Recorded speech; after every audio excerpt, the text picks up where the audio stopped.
அது மட்டும் இல்லாமல் இந்த கோவிலில் வந்து ராஜகோபுரம் வந்து 100 அடி இருக்கும் அப்படின்னு சொல்கிறாங்க.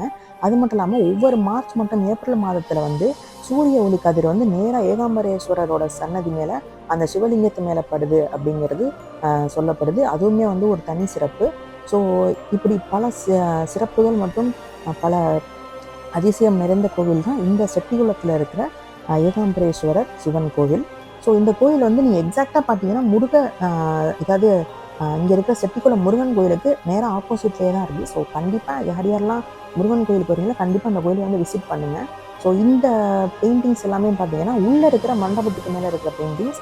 ஸோ இதுவுமே நான் எது வந்து அழியாமல் அப்படியே தான் இருக்குது. ஸோ இதை நான் சொன்ன வர்குண கணபதி பக்கத்தில் வந்து நாகம் இருக்குது. ஸோ அதுக்கப்புறம் வந்து இந்த சிற்பங்கள் இப்போ நான் சொன்ன மாதிரி இது ராமருடைய சிற்பங்கள், ராமர் வந்து அம்பு எய்கிற மாதிரி சிற்பங்கள், இந்த மாதிரி சில சிற்பங்கள் வந்து இந்த தூணில் வந்து காட்சி